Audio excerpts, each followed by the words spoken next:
Welcome back. I hope you all have a full belly and you used the time to get something to eat. It might have been stressful. We are sorry for this. Infrastructure doesn't always cater to our needs. The next speaker has the challenging task of invigorating you with some new energy, because after eating and having full bellies, it's always hard to stay awake. But I think he's definitely the guy to do exactly that, because his topic is wildly important in the new age we're talking about. I'm talking about Jeremy Tai Abbett, currently creative evangelist at Google, who is going to talk a little bit about AI. But not AI itself, but the things that it pushes in front.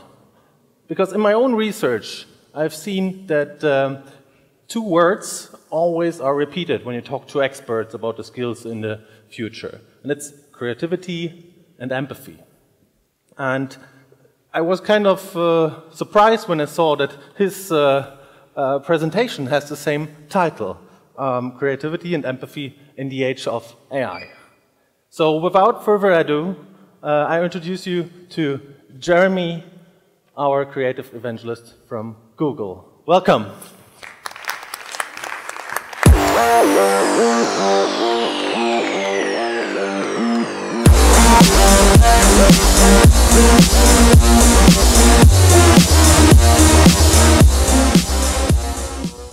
Good afternoon, and as you say here, Servus, right? Is that right?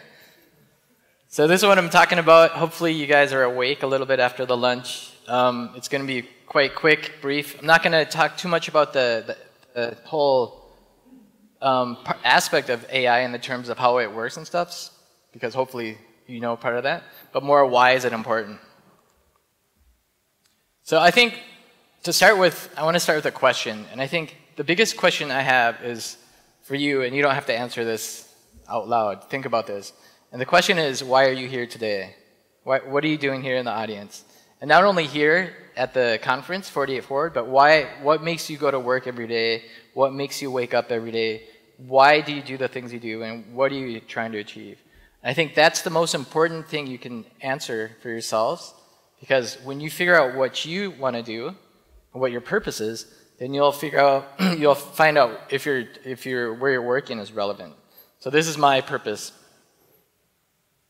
I inspire and collaborate with ambitious organizations, blah, blah, blah, blah, blah. And I think everybody should have their own purpose, I think a personal purpose, because when you have that, then that will align with what you want to do when you choose to work somewhere, either if you're already working somewhere or if you're looking for work. But a lot of times what I find in my work is a lot of companies don't have a purpose. They have no idea, I mean, what's the higher purpose of actually existing, except for working for the next quarter, making money.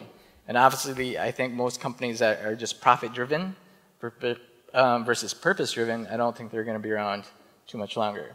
Because in the end, the hardest thing or the most challenging thing in the future is not technology, it's going to be talent, it's going to be people.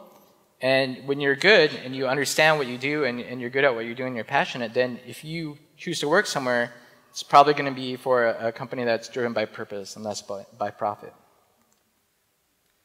So that said, I think for me, everything starts with a question, and it's something that we can all relate to. How many of you have children? Any of you guys have kids? A few of you. I was at a conference yesterday, and I think 90% of the people had children, but they were all like older. What's interesting is we tend to forget, when we grow older, we tend to forget to ask questions. And it's actually the questions that move us forward. It's not the answers so much. It's the questions. And as children, if you remember being a child, since that's what we have in common as well, we're all children at one point, we ask questions. It's the why. Why is the sky blue? Why do you have to go to Munich this week? Why do you have to go to work? What's up with Google? Just all these questions. So just to give you some context of my background, here are a few questions I've tried to answer. So how might we make a living doing what we love? And this was after a year being in Germany. I started a company with a friend of mine in Hamburg called Fork and Stable Media.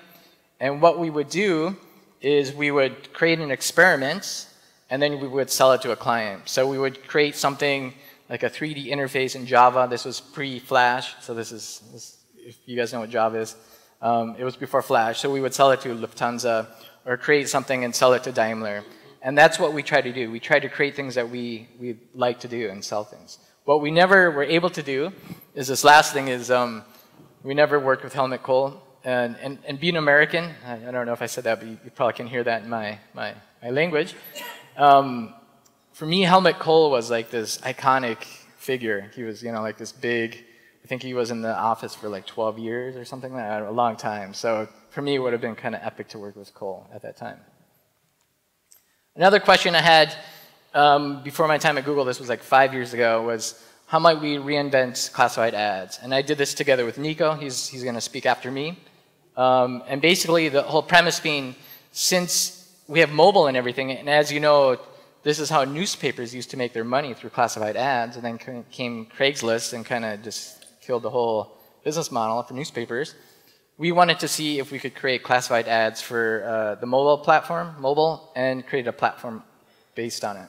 So this ad here says, if I was to take an ad out, you would pay money to do this. So if you want to buy a stuffed beaver on a stick, if I had to sell one and you wanted to buy one, I'd have to pay the newspaper to do this.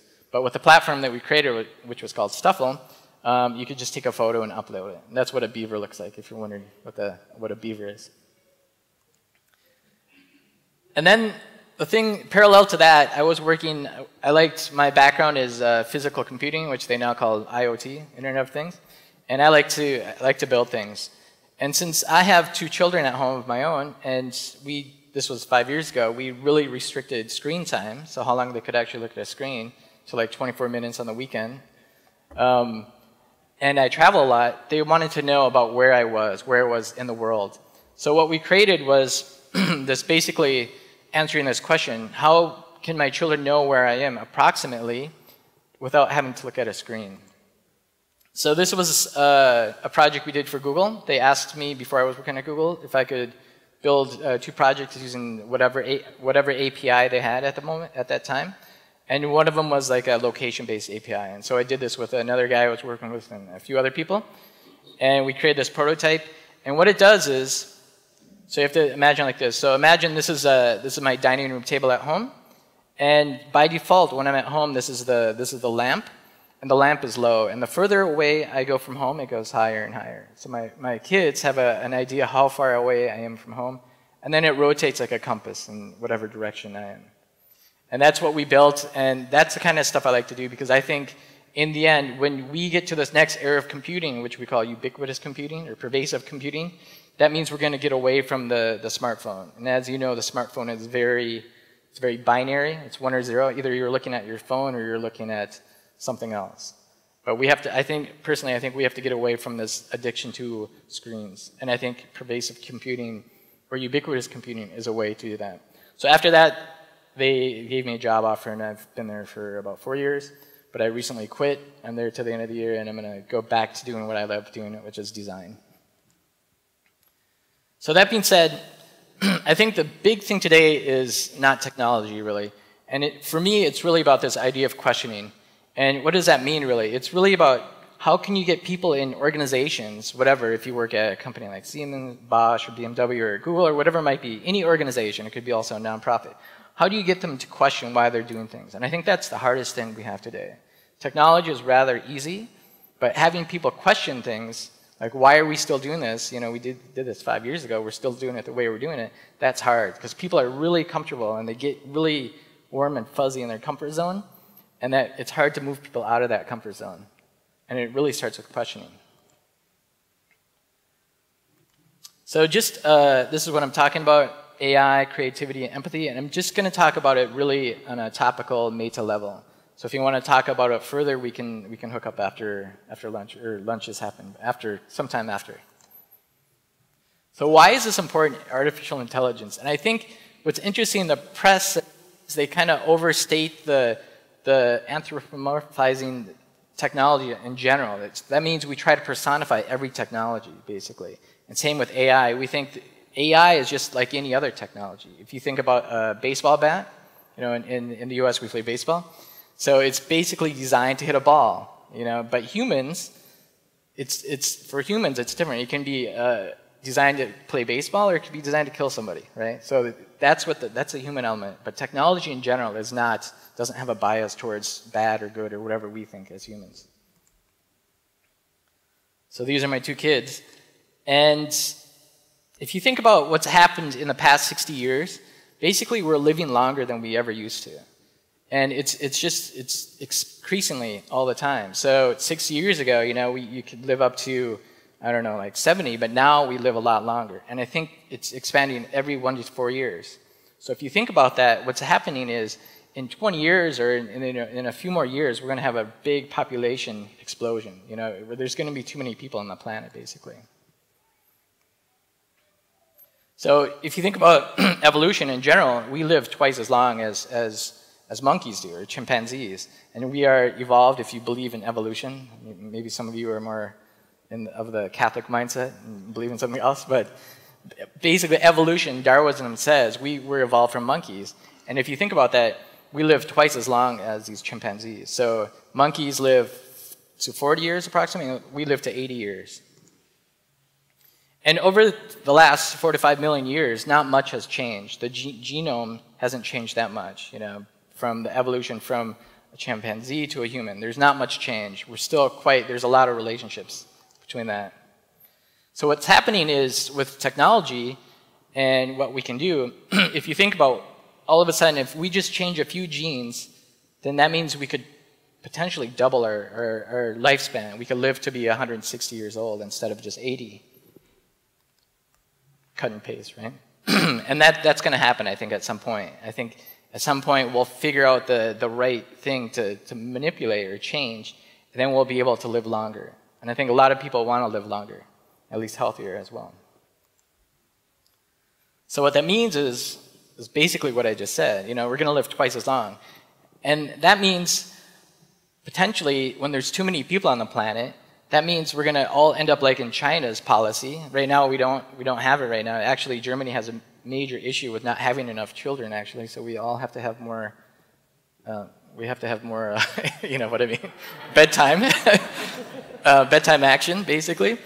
But at some point, when we live longer, what does that mean? That means all of a sudden, I'll be like 160, and my children are going to be like 60-year-old, and we're all going to be retired. There's going to be too many people on the planet, so they'll have to pass some law where we only have 1 child per couple, because there's just going to be too many people. And what that means is basically, machines will have to do all the work for us. And we see that it's going to happen anyway, even with all the population. If you think about Germany and the population, it looks like this. You know, it's like mostly older people, and then the younger people. And in general, there's not enough people to take care of the older people. So machines are going to have to do that. In Japan, that's happening. And almost in every country, that's going to happen. Machines will have to take care of the old people. But this is reality. Machines will do the menial work. And this is a tractor. It's driven autonomous. So if we think about autonomous cars, it's already happening in agriculture. So this is an autonomous tractor. And all agriculture on an industrial level, it's moving towards this. So you don't need a human in here. It's just all through computers, basically. So if you've seen that, what was that movie? I forgot what it was called just now. But basically, the guy that did Inception, the second movie, he just did. It's also kind of on this level. You know, it's all going to be autonomous. And tractors, you know, first agriculture, and then if you think about trucks and how we move things from A to B, trucks are going to be autonomous, and at some point cars will as well. And that has different implications for Germany, since we are an automotive culture. Think about the implications. We have a lot of free time. We're going to have a lot of free time. So let's talk about creativity. So that's why we need to have artificial intelligence, because in general, we're going to have machines do all the stuff that we don't want to do. And that has implications for now. Like if you think about autonomous driving, most people think, yeah, but I love to drive. You know, BMW here in Munich, Freude am Fahren. But what that actually means is maybe 20% of your time you're really stoked about driving. You know, the driving is cool when the Autobahn is, you know, free and there's nobody on it. But 80% of the time, driving is just a shitty, a bad experience. You're sitting in traffic. The car is sitting in the parking lot. It's just not a fun thing. So I think when things become autonomous, then it just totally reframes the whole issue of mobility. So creativity. And creativity for me is about connecting the dots and creating something new from something that you haven't done before. So this is a nice visualization from this artist, Alex. And basically it kind of just shows, how when you connect the dots and create something new comes out of it. And that's why it's so important as humans, as people, and as individuals that we have new experiences. Because the only way you can connect the dots is if you do something new. And that's why diversity is also really important.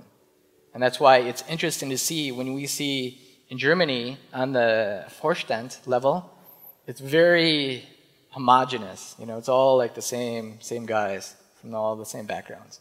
And you wonder why a lot of these companies are not innovative. It's because they all think the same. So this is pretty much the definition of creativity, I believe. And I think that's really important because, like I said, it's about diversity, it's about doing new things and getting out of your comfort zone and trying new things out. So just a few examples. And I think the great thing about technology and the times we live in now is we can create things. It's become so easy and so accessible just to do things. So here's an example. You guys know Tinder, I guess, right? And the people doing the most amazing work, in my opinion, are artists. So this is an artist called Tully Arnaud. And you know the Tinder thing. And we created this. I taught a class, and we created this thing. And it's fun. I think what's fun with this is you're really messing up with the algorithm. The Tinder algorithm, it just doesn't work after. If all of us were to build this, that could be a workshop idea that I could help you guys do. Let's build a bunch of these and just mess up people's algorithms, whatever it might be. I think that's fun. I'm not on Tinder because I'm married, and I don't think my wife would like that. But when I taught a class, it was called Pop Culture Engineering. We created this, and the students were really excited about this because when you got a match, oh yeah, we got a match, and you had to create a fake account on Facebook. And I was like the holder of the fake account. It was just like, it's an interesting experience. So it's interesting when things become accessible, you start playing with things. And that's when things like technology becomes interesting. When it's not like something you respect so much, but it's just like it's like a Lego block. You can just play with it. So another artist created is this, you guys know the Amazon Echo? It's like, hello, it's Alexa, and we have that at home as well. And another thing is when you have accessibility to do these things, and the means to do them, and the time, your mind wanders, and you can imagine things you never did before. So I love this example. Hopefully the audio is working. And this is an artist in New York, and he's working a little bit on AI, but he's also teaching. You guys know this? Alexa, what's the weather? Currently, in Cambridge, it's 45 degrees with showers. Tonight, you can look for rainy weather with a low of 43 degrees. So just to give you some context, because maybe you don't know what Alexa is, but Alexa, or Amazon Echo, you speak to it, it's natural language input, and then it speaks back to you, and it just looks like a big cylinder, basically. So what this artist did, he hooked it up to this fish, and this is kind of a popular gift in the US, so we're into hunting and fishing and stuff. So he hooked it up to this fish, and usually the fish just says something silly, but he hooked it up so when you speak to the Amazon Echo, the fish speaks. And I think that's pretty epic in itself, just to play around, because I don't think anyone at Amazon ever thought of this use case. How can we create the Echo and create something like a speaking fish? It's just kind of crazy. So, like I said in the beginning of this chapter, creativity is putting two things together and creating something new. And I used to be of the mind that machines would never be as creative as humans, but now we see that machines are becoming almost as creative as humans. So first AlphaGo, that's the DeepMind Google company that we bought, and it beat the human, like a 9-dan Go player, which you have to be quite creative to do that. And then most recently, they created this thing called WaveNet, and it wrote its own music. So it composed its own music based on learning a bunch of music beforehand.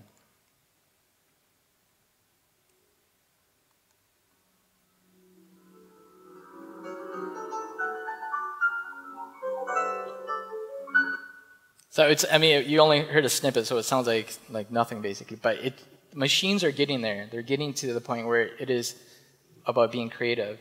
And a lot of the text, if you guys are customers of Amazon, a lot of that text on Amazon is written by a machine.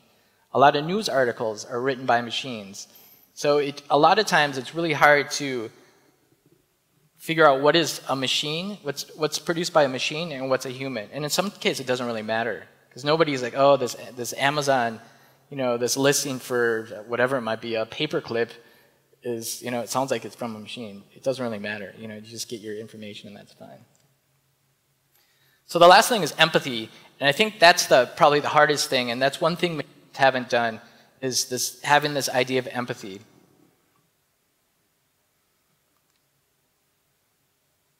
And what that means is, what is empathy? So for me, it's really about the connections. It's how you connect to other people. And I used to think technology is the thing that made us human, because we are the only species on the planet that has a higher form of technology and actually develops technology. But really, I think it's also about connections.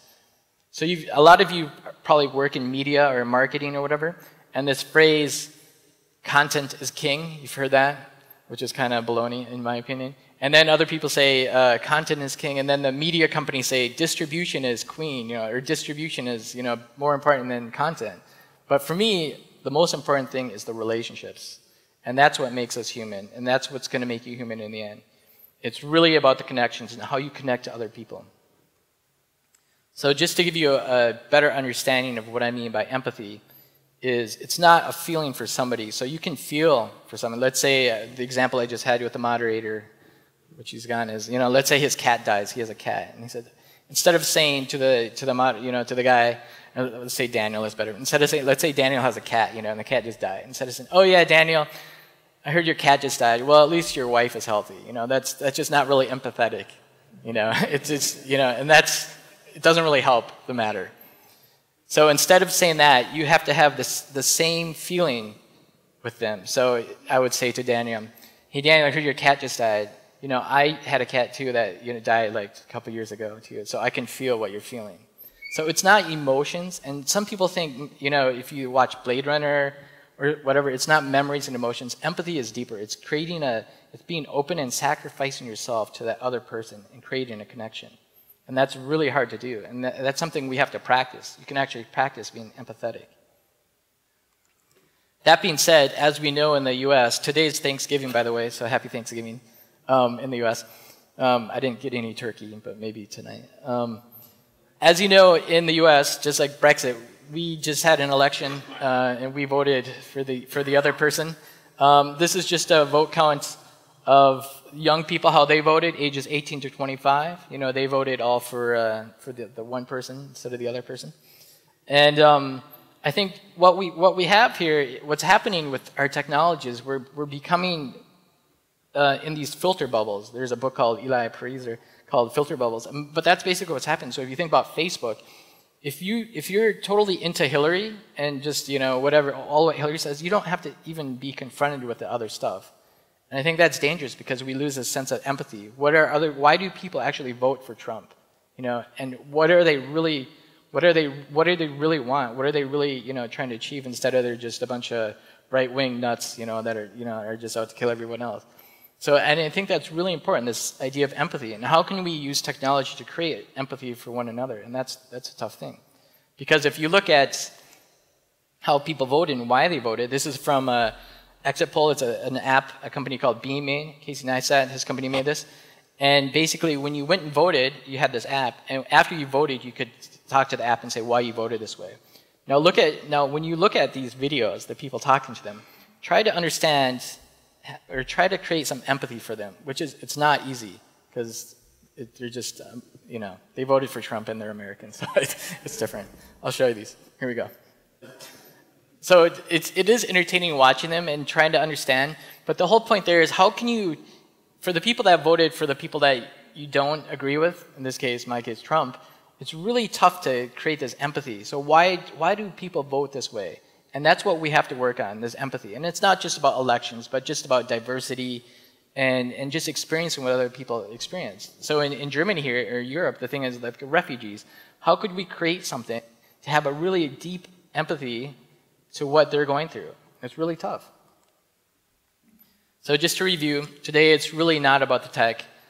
It's about questioning, and I think it really is about the questions. So I just want to show you a few things about AI, because this has been our whole definition of AI. It's really how it's stories, it's how we understand our world, are through stories. And movies have been a big part of this. So if you're into any of these kind of movies, you understand that AI is associated with a dystopian future, a future where we're all going to be slaves to machines, basically.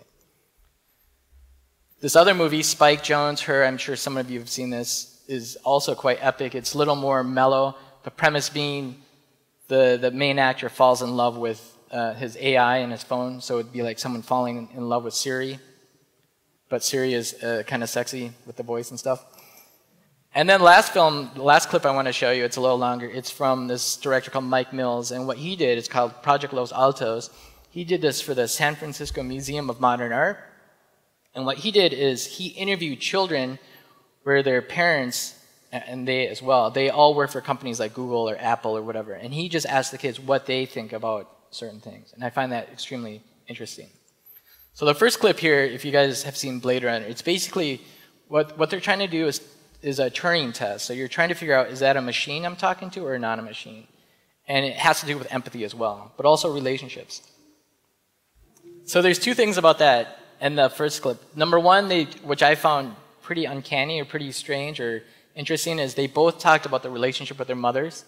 One was the machine talking to the human, and the other one was the human talking to the machine. So it's all about relationships. I think they understand that. And the second one is the her thing, which you guys laughed at. It's basically, when you're AI and you're a designer, at what point do you cut somebody off? When do you have to be courteous? Because you know the machine had all the information in like the first 0.5 seconds. But at some point you have to decide, okay, what is the right experience to cut somebody off? And here it was a little bit like too jarring. But that's also interesting. I think AI is going to be the new UI. So this clip's a little longer. I think it's like a minute and a half, maybe 2 minutes. And basically what he does is he's asking these kids, they're 10 to 12, what they think life is going to be like in 70 years. 70 years, which is a long time in the future. Think about 70 years. I think a lot of us will be alive still.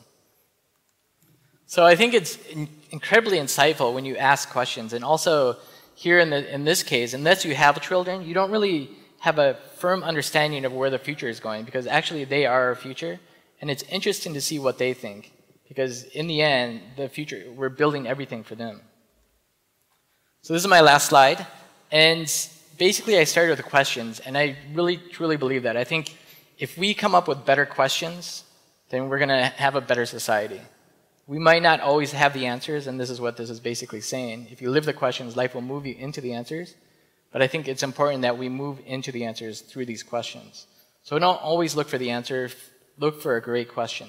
So this last video is a video of how we have a house in Minnesota. It's like Sweden. Minnesota is kind of like Sweden, that's where I'm from. So we have our lake home up north. If you go to Sweden, they have summer homes they go to. And this video is last year. And basically it's my dad and my nephew and my 2 kids, and they're fishing. And I have a drone because I'm a geek. I don't know if you can feel that, but I'm kind of a geek as well. And like great technology, and just like artificial intelligence and any other technology, great technology will expand your perspective on life, basically. And that's what the drone has done for me. It's not just about flying around, just trying to take pictures of people in their new bathing suits, like a lot of people talk about. It's more about it's more for me. Great technology expands my horizon. It makes me think differently than I thought before, and I think that's what great technology does. So I'm going to show you this video, and then I'm pretty much done.